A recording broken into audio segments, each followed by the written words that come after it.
Welcome to the show. I'm Ryan Gomez. And we're wearing the same outfit today. We did not plan that. Didn't plan it. It's so good. Super awkward. We're back with another awesome peek at some Commander cards from Commander 2016. Oh, yeah. Commander 2016 is the name of the set, and we've got a bunch of legends for you here today. So let's kick it off with Brea, Etherium Shaper. Yes, so I was a little bit nervous about this four-color spread because it doesn't have green, and I thought green is going to be crucial to making all these four-color combos work. It's the best color for fixing and ramping and all that. But then I realized you've got a ton of different Mammoth Stones. Yeah, totally. Ways to do that, and she actually can use those as ammo for all of her abilities. Definitely. Whether or not they're any good. So the modes on this are -4/-4. 3 damage or gain 5 life. Yeah, None of that seems super exciting. It's I think you're playing this card because you're getting 4 colors out of it. You're not playing this card because it's really good. It's got some synergy with artifacts. It can get you out of some tight spots if you need to gain maybe 10 life in a pinch. But you're playing this for the utility of getting to play 4 colors, not because of what the card does, really. Yeah, not bad. All right, next up, Saskia? Oh, the Unyielding, Yeah, okay, so this one's kind of neat. 3/4 for 4, so this is the other 4-color kind of deal here, and you get to single a player out. Yes. So this kind of I don't love this in the context of multiplayer.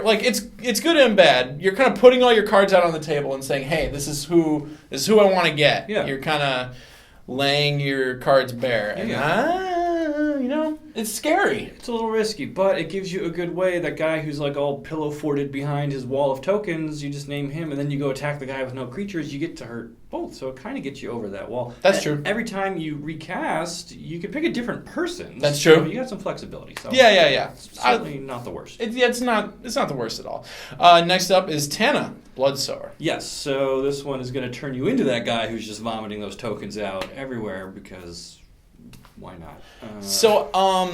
Stibbs actually pointed out that this one pairs well with the green-white legend from yesterday because it makes all their creatures not really able to block. Okay, so you just keep the swarm going. And it's got the their partners. Yeah. All right. So they both have that mechanic, so you can use them both in tandem, get a nice Naya deck going. It's not bad. Not bad. I like it. All right. How about Tymna the Weaver? I really like this card a lot. So it's 3/3 for 2. Black-white also has partner, and you're going to get to draw some cards off this one. If you've got creatures going in different directions, you get to pay some life and draw some cards. I really like this card. Yes, drawing cards is always great, especially in a format where your turn is 5 turns later. Yeah. Having a way to pick up something extra is going to help fuel you into the late game. Yeah, and you start with 40 life, so paying that life, not a thing. Absolutely. Okay, this next one I think is my pick so far for the best today. Ooh. Reyhan, Last of the Abzan. So this one kind of gives all your guys modular. Modular is an ability from the old Mirrodin block way back in the day, and it just lets you move counters around when your creatures die. Yes, and it's very easy in these colors to make a deck that cares about those counters. +1/+1s are one of the most common and easy counters to find and make and manufacture, so lots of great ways to take advantage of that.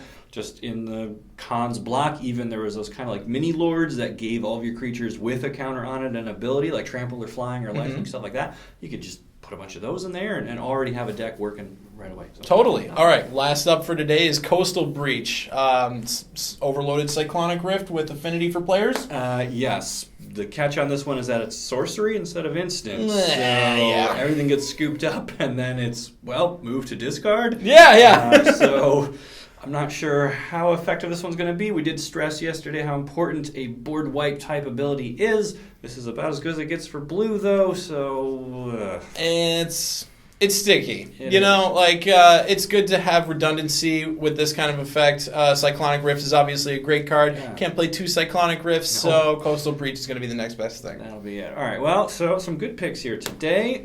Another 5 awesome leaders, commanders that you can tap into, and even if they're not the guy running your deck, they can still fit in it. So totally. Lots of cool stuff there. All right, well, I can't wait to see what tomorrow brings. This has been really fun so far. We got our own exclusive preview coming up a little later. Thursday, so be ready for that. In the meantime, where can they read about Magic? Well, they can read about Magic at Magic.TCGplayer.com. We've got articles by the pros. We've got a buy list. You can sell us your cards. We sell cards. Pre-orders for Commander 2016 are now available. You can also shop Kaladesh now, get some sweet energy stuff going. Energy's got to be pretty good in your case, right? Maybe some cool artifacts to use with Brea. I don't know. Some stuff there. Okay. All right, well, that's it for today. Thanks for watching. We'll see you next time. Bye, Internet. We're the same thing. I should have wore a hat.